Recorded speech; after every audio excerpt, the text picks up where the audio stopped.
নিহত শিক্ষক অভিজিৎদের হত্যার মূল আসামি সহ মহিলা থানার ওসি এবং মহকুমা হাসপাতালের চিকিৎসকের প্রয়োজনীয় শাস্তির দাবি জানিয়ে গোমতী জেলার পুলিশ সুপার নমিত পাঠকের অফিস ঘেরাও করার কর্মসূচি পালন করেন গোমতী জেলার কংগ্রেস দলের নেতা ও কর্মীরা। শুক্রবার দুপুরে কংগ্রেস দলের জেলা সভাপতি টিটন পালের নেতৃত্বে বিরাট মিছিল বের করে মিছিলটি সেন্ট্রাল রোড হয়ে সারা শহর পরিক্রমা করে কয়লার মাঠে হয়ে গোমতী জেলা অফিসের সামনে গিয়ে এক বিক্ষোভ কর্মসূচি পালন করেন জেলা কংগ্রেস দলের নেতা এবং কর্মীরা।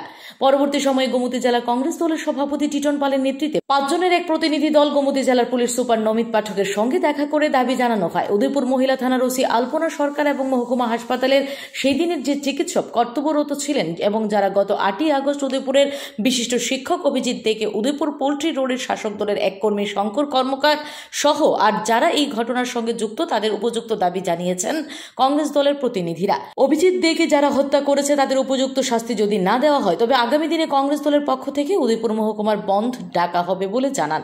এদিকে পুলিশ সুপার নমিত পাঠক জানিয়েছেন এখনো পর্যন্ত 3 জন আসামিকে পুলিশ গ্রেফতার করতে পেরেছে, বাকিদেরও জালে তুলতে পুলিশ চেষ্টা চালাচ্ছে বলে টিটন পাল জানিয়েছেন। আপনাদের দলের নেতা সুদীপ রায় বর্মন যখন এসেছিলেন অভিজিতের বাড়িতে তখন অভিজিতের স্ত্রী একটা অভিযোগ করলে 30 লক্ষ টাকা চাওয়া হয়েছিল। সেই অভিযোগ হলো অভিজিতের স্ত্রী। এই বিষয়টি আপনি কি বলবেন? 30 লক্ষ টাকা নিশ্চয়ই এটা তো একটা ভয়ঙ্কর অভিযোগ মাননীয় সুদীপ রায় বর্মন সেখানে বলেছেন।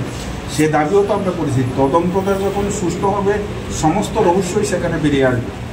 আমরা সেই দাবি তো আমরা করতে এসেছি। সুষ্ঠু তদন্ত বলে এই যে 30 লক্ষ টাকার কথা বললেন ওনার স্ত্রী, আমিও তো সামনে ছিলাম, আমার সামনে বলেছিলেন এই রহস্যটা কি।